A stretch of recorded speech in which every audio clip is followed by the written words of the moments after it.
ஸ்ரீராம ஜெயம். இன்னைக்கு ஒரு குட்டி கதை. தாத்தா ராமசாமி.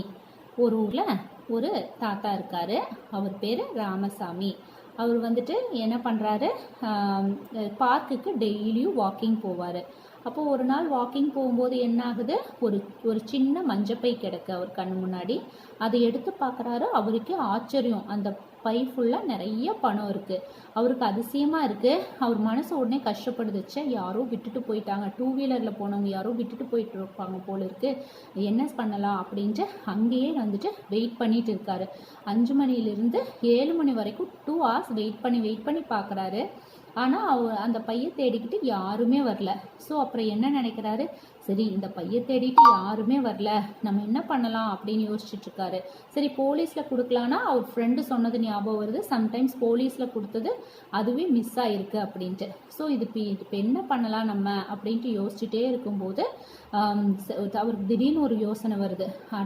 நம்மக்கிட்ட கையில் இருந்த காசு போன வாரம் தான் நம்ம பொண்ணுக்கு கொடுத்தோம். நம்ம காசி ராமேஸ்வரம் போகலான்னு ரொம்ப நாள் பிளான் பண்ணியிருந்தோம், ஆனால் போகவே முடியல. நம்ம இந்த பணத்தை வச்சுட்டு காசி ராமேஸ்வரம் போயிட்டு வரலாமா அப்படின்னு யோசிச்சுட்டு இருக்கிறாரு. அப்போது திடீர்னு அவரோட ஃப்ரெண்டு குமார் வராரு பைக்கில்.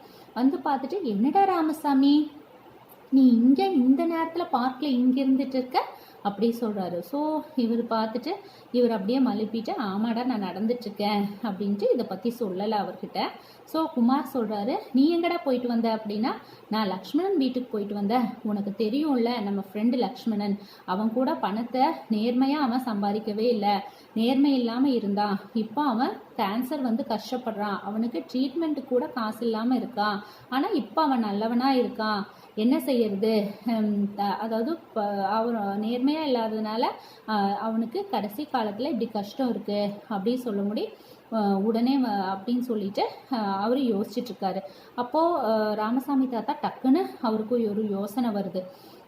அடடா, நம்ம கூட இந்த பணத்தை நம்மளே வந்துட்டு காசி ராமேஸ்வரம் போகிறதுக்கு நம்ம யூஸ் பண்ணால் அது மனசுக்கு நிம்மதியாக இருக்காது.